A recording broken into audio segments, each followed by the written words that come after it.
लोकसभा निवडणुकांच्या पार्श्वभूमीवर प्रत्येक पक्ष हा मैदानात उतरताना आपल्याला पाहायला मिळतं आहे. त्याच पद्धतीने समाजवादी पार्टीसुद्धा मैदानात उतरली आहे. समाजवादी पार्टीचे महाराष्ट्र प्रदेशाध्यक्ष अबू आझमी हे पूर्ण महाराष्ट्रभर दौरे करत आहेत. आज ते जळगाव जिल्ह्याच्या दौऱ्यावर आहेत. आता आपल्यासोबत आहेत. काय सांगाल सर, लोकसभा निवडणुकीमध्ये आपली नेमकी भूमिका कशी असणार आहे, कशा पद्धतीचं आपण नियोजन केलेलं आहे?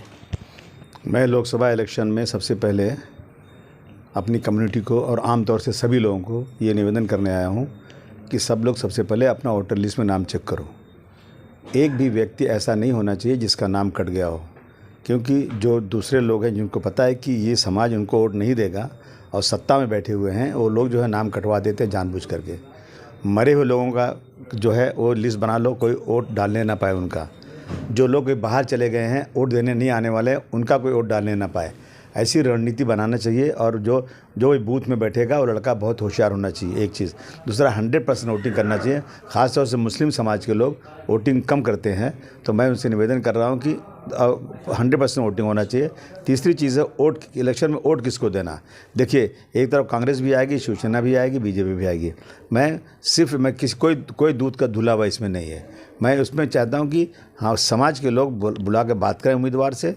वो उम्मीदवार जो बिल्कुल डॉक्टर भीमराव अंबेडकर के कानून को मानता हो, उसका जो है पिछला उसका इतिहास अच्छा रहा हो, वो सांप्रदायिक दंगों में सांप्रदायिकता नहीं फैलाता हो, गंगा जमुनी तहजीब को चाहता हो, और गरीब आदमी हो जो रियल में किसानों का दुख, लोगों का दुख जानता हो, ऐसे उम्मीदवार को वोट देना चाहिए। अभी उम्मीदवार का नाम नहीं आया, इसलिए मैं इस बारे में कुछ बोल नहीं सकता हूँ।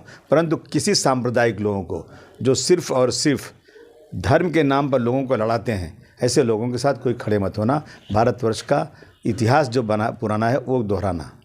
सर, अब अभी पूरे महाराष्ट्र में दौरे अभी कर रहे हैं। आज आखिरी जलगांव का दौरा है आपका। कैसा आपका वातावरण है अभी समाजवादी पार्टी के समर्थन में? मैं जितनी उम्मीद रखता था उससे ज़्यादा अच्छा लग रहा है मुझे वातावरण। मेरी ज़रूर इसमें कमी है कि मैं हर जगह दौरा नहीं कर पाता हूँ, लेकिन मुझे लगता है कि अगर मैंने पूरे समाज में दौरा किया तो हर समाज के लोग, चाहे किसी समाज का कोई आदमी हो, इसमें हमें तो कोई धर्म का प्रचार तो कर नहीं रहा हूँ। मैं किसी एक धर्म के लिए कुछ बहुत अच्छी चीज़ तो मांग नहीं रहा हूँ।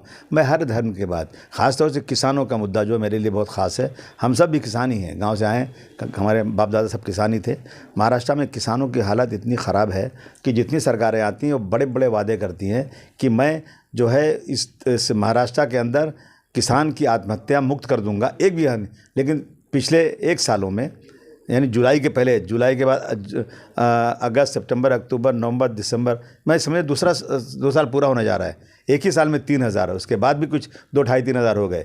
तो ये आत्महत्या हो रही है, जो है ये ख़त्म होना चाहिए, और जो लोग कर सके उन्हीं को वोट देना चाहिए।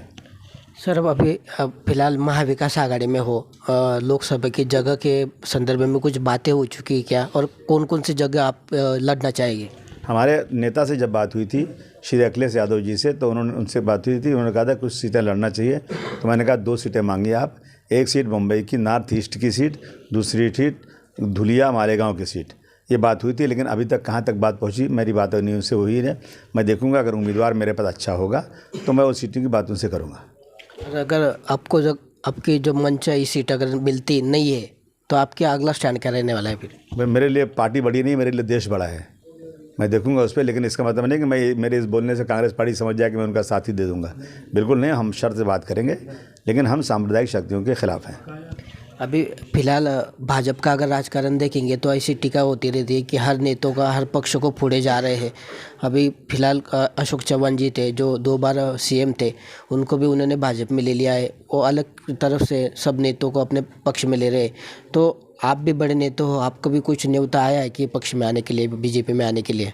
नहीं, मुझे बहुत पहले न्योता आया था। मुझे कांग्रेस से भी न्योता आ चुका है, मुझे बीजेपी से भी न्योता आया था। मुझे कानपुर के नेता आए थे, जो आए थे यहाँ के गवर्नर साहब जो पहले थे उनके पास थे, वहीं से मुझे फ़ोन आया था कि कुछ मिलना चाहते हैं। वो लोग मिले मुझे, उन्होंने मुझे कहा, मैंने कहा सुनिए, हम किसी एक पार्टी के बंधुआ मजदूर तो है नहीं।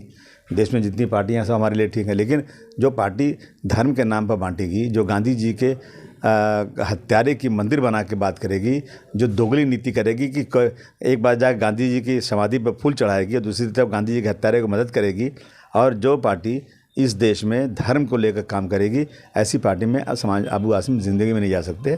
आप ये सब छोड़ दो, मंदिर मस्जिद मुद्दा छोड़ दो, और जो है मंदिर मस्जिद ये मौलाना और साधुओं का काम है। आप सिर्फ और सिर्फ डेवलपमेंट की बात करो।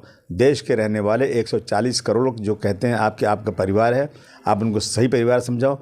जो कह रहे हैं सबका साथ सबका विकास, तो सबका साथ सबका विकास हो। आप रोज़ाना यूनिफॉर्म सिविल कोड लाएंगे, आप रोज़ाना कहेंगे 3 तलाक, ये सब जो लोगों में भ्रम पैदा कर रहे हैं, ये सब बंद कीजिए और डेवलपमेंट की बात कीजिए। तो हम किसी पार्टी में भी जा सकते हैं। आपने बोला अभी कि आपकी अगर मनचाही बातें अगर होती है तो बीजेपी में भी जा सकते हैं क्या आप? मैंने कहा ना कि हमारे लिए कोई पार्टी अनटचेबल नहीं है, लेकिन हमको अनटचेबल बना दिया गया आज। धर्म की राजनीति ख़त्म करो, हेट स्पीचेस बंद करो और हर समाज के लिए समान बात करो। तो बीजेपी हो, कांग्रेस हो, किसी पार्टी में जा सकते हैं। लेकिन मैं क्यों जाऊँ मैं समाजवादी पार्टी में हूँ तो वहीं रहूँगा, मैं क्यों किसी पार्टी में जाऊँ। लेकिन मैं खुल के विरोध नहीं करूँगा ऐसी पार्टियों का जो पार्टी डॉक्टर भीमराव अंबेडकर के नाम पर चलती हो।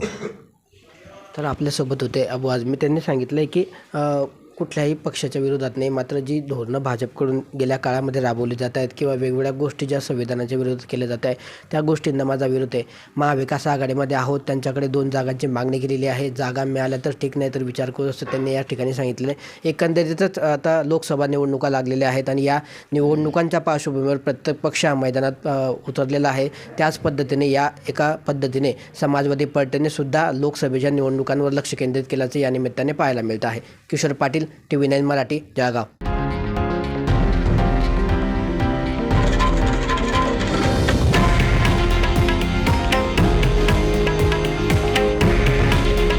हे आहे देशातील नंबर 1 न्यूज नेटवर्क आणि आपण पाहत आहात TV9 मराठी.